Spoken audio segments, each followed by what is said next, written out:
Hello, Durham. How you guys doing? How you doing, Durham? It's Wednesday.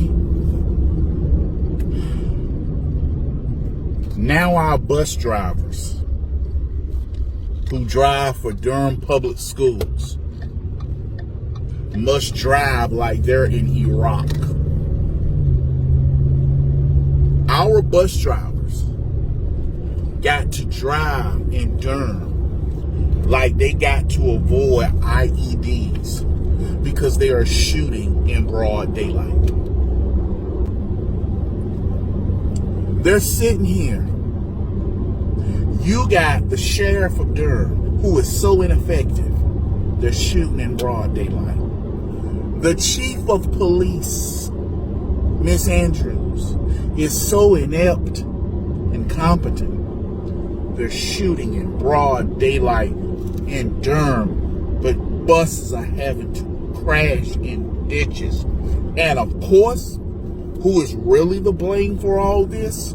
Chief Andrews can arrest him. Sheriff Burkhead can lock him up. But if Satana Doomberry, this pathetic excuse for a district attorney, do not prosecute and lock up criminals, they're going to continue to get back out and do this stuff. This is because of our district attorney, who is more worried about how young black men are going to be affected by the criminal justice system than worrying about the people of Durham. All right, guys, so one of my favorite parts and the thing that I absolutely love about doing this job is highlighting the regular, normal, everyday citizens like me and you, of course, that are standing up to the mob, right? That are standing up to the Democrats, that are standing up to the liberals that are destroying cities across America, okay? And this story right here is very, very, very close to home as it takes place in Durham, North Carolina, right? Place, again, I'm very familiar with because when I went to college, I went to UNC Chapel Hill, which is like 8 miles away from Durham, right? Matter of fact, I was in Durham like a couple weeks ago, okay? So I'm very familiar with Durham and what this individual that we'll be highlighting is talking about in regards to the problems with crime in Durham, as Durham is one of the liberal cities, liberal areas in North Carolina that has probably gone a little bit too liberal, right? And because of that, again, they're having the same problems that a lot of these bigger liberal cities are having when it comes to crime. Again, because it's not necessarily the size of the city, it's who running the city, right? If these woke liberals, these prosecutors that are letting people off, right, that are letting criminals run their cities or their towns, if they're in charge, it doesn't matter the size of the city, there are going to be issues, right? And Durham is one of those towns that has generated a bad reputation for murders and violence, and we're going to get into that. As my guy, right, Mr. Jamal Lane, aka the Black Southerner, or at least that's what he calls himself on YouTube, went off on the woke Durham City Council about the problems going on in Durham and who's to blame for all of these issues. Take a look. Janad Lane, are you here? You're welcome, sir. You have 2 minutes. He's such a jerk. Good evening. Welcome. In Durham and all this shooting in Durham, and people actually sitting here considering telling you we don't need it. I'm from Rocky Mount, North Carolina, where you was originally talking about where it comes from. It doesn't work if you don't have a prosecutor who won't prosecute. Satana Doomberry has been an absolute disaster for Durham.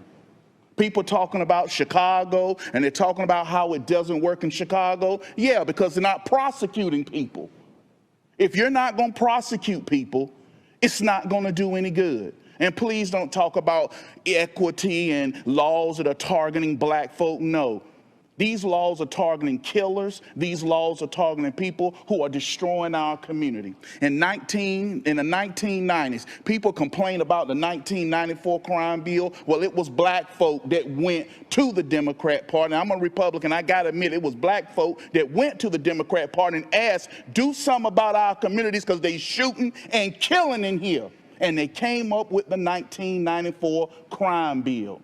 and it saved lives. You cannot sit here and save lives by just wishing it away, saying white supremacy is the problem, segregation is the problem. That's not the problem. We have a problem in the black community, and you need to address it. Black mayor, black police chief, black sheriff, black district attorney, and who are the ones laying on the street bleeding, dying, and getting shot? Black folk. So when you sit here asking questions, how many black people you got work at your business? Really? You had a school bus had to run off the road, and you said it's because of poverty. It's not poverty. It's a problem in the black community that you have to address. The problem is, are you man enough or woman enough to address the community? Facts, right? They don't want to hear that. They don't want to hear that, especially coming from a black Republican, a black conservative. They don't want to hear it, right? That's their worst nightmare right there, because this man is calling it like it is, okay? And especially when it comes to the crime bill, and I said this in a recent video, I'm like, yeah, we need a new crime bill, right? If I was Joe Biden, right, if I actually really want to win the midterms, I would be drafting up another crime bill. What a lot of people complain about, and they falsely attribute to Biden's crime bill, is actually his drug bill in the 80s, right? Where they talk about locking up black people for, small amounts of weed and, the crack cocaine thing. That's the drug bill of the 80s, right? The crime bill of the 90s, this guy's 100% right. Black folks were the people that were asking for that, because it was like, yo, these people are out of control, right? Gangs have taken over these neighborhoods. We need help. We have to lock the criminals up, okay? And the Democrats said, okay, we have no problem locking up black folks, right? Of course they don't. That's our specialty. And that's what they did. And it worked, right? At the end of the day, that is the reality of the situation. Okay, that's the reality of the situation. But a lot of people don't really like to admit that actually works. Enforcing the law and order, more policing works, right? But see, in 2022, if you say that's racism, right? That you're oppressing the black community, when the real people oppressing the black community are the thugs and the criminals that are terrorizing the black community on a day-to-day basis. In fact, take a look at this news report that's going to tell us about how 91% of homicides in Durham go unsolved. And tell me the commonalities that you see about the people that are being interviewed and affected by these homicides. Take a look. New data from the police department shows that more than 90% of the homicides so far this year remain unsolved. CBS 17's Crystal Price has more on this new data and what families in the community have to say about it. Yes, according to Durham police data, only 9% of homicides that have happened so far this year have been solved. This means dozens of families who have lost loved ones this year and before this year are still waiting for answers. And it's not a day that goes by that I don't think about him, but you learn to get through the day. It's been almost 12 years since Carlos Orr lost her 27-year-old son Marquis, who was shot and killed at the Millennium Hotel in West Durham. And to this day, she says she's still waiting on answers from Durham police as to who did this and why. To get up every day and force yourself to go with one of your children gone, we were not meant to do this. Fast forward to this year. 2022 has been a deadly one, as 17 people have been shot and killed in Durham. From the great-grandmother who was struck by celebratory gunfire to shootouts at gas stations. And the latest data from the Durham Police Department shows that from January to March, only 9% of homicide cases have been solved so far this year. Durham is lagging behind the FBI's clearance rate, where the average solve rate for a city the size of Durham is 49%. You got a murderer out there or murderers out there. Not saying they're not doing their job, but that's very low. I showed this data to Durham community activist Cheryl Smith. The good news is Durham has solved almost half of the aggravated assaults that have happened in the city this year, even surpassing the FBI's average. But Smith says the low homicide solve rate is concerning. And I would like to know what's the priorities. I mean, these murder cases should be first priority. And I would like to know why they haven't been solved. In Durham, Crystal Price, CBS 17 News. Yeah, so the reason why those homicides are not being solved is because the people running the city are more focused on systemic racism and woke virtue signaling than actually doing their jobs, right? And trying to solve these crimes, right? Again, they have a solve rate of 9% compared to what? The FBI having like what, between 40 and 50% solve rate?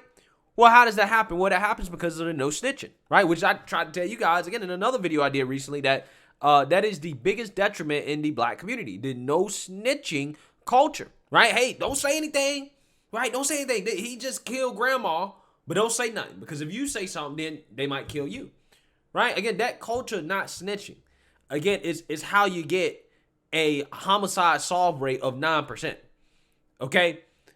Less than 1 out of 10 murders get solved because people don't want to say anything. People don't want to speak up. Again, that is a culture problem. That's not a white supremacy problem. That's not a white man. That's not, all the things they always attribute to why these things happen, right? Like poverty. Oh, it's poverty. No, it's not poverty. People ain't snitching because they're poor, right? They ain't snitching because that's a part of the culture, right? A culture that we are perpetuating, right? And when people like this guy, this Patriot, speaks out about this and tells the truth, he's called a sellout. He's a Tom. Look at him wearing a Trump hat. He's a Republican. He's against black folks. But to me, that sounds like a person that actually really cares about black people. Because if you didn't, he wouldn't say anything. Why would I say anything about what's going on in these inner cities if I don't care about black people? Right? Why would I say anything? If I truly didn't care about black people, I would say nothing. I would say let them kill themselves. Right? Let the woke prosecutors, the DAs, the city council, let them run it. Let them run it into the ground. Because, hey, maybe they'll kill each other out of existence. I'm just saying, that is what I would actually believe if I didn't care about black folks. That would be the true white supremacist position. Which is funny because, again, liberals always want to get on conservatives for bringing up so-called black-on-black crime. But I'm like, yeah, people that actually bring that up, they bring that up because they don't want to see that type of violence in inner cities. They don't want to see people lose their lives. But again, those people that bring that up, they're accused of not caring about black folks. Oh, you don't care about black people. You're racist. You're racist for bringing that up. When, again, if I was a racist, I would be totally fine with black people killing each other. I'm just saying. So, yeah, shout out to Mr. Lane here, who stepped up and do what law-abiding, patriotic citizens do, confront their city councils about the issues that are going on in his community. And he actually ran for mayor last year, and I hope that he runs again. Okay, I think that next time he runs, he will have a much better chance, considering how, the Democrat Party, the writing is on the wall, right? I think not just in the midterms in regards to these Senate and House races, I think across the country in these cities, hopefully people are waking up and they're going to kick out these Democrats that are running these cities into the ground. But we'll see. Some people you just can't really have hope for, right? Because, hey, they're afraid of the racist boogie monster of the GOP or Republican with some common sense that is tough on crime. But let me know what you guys think. Make sure you like, comment, and subscribe. Most importantly, share a black conservative perspective. Peace.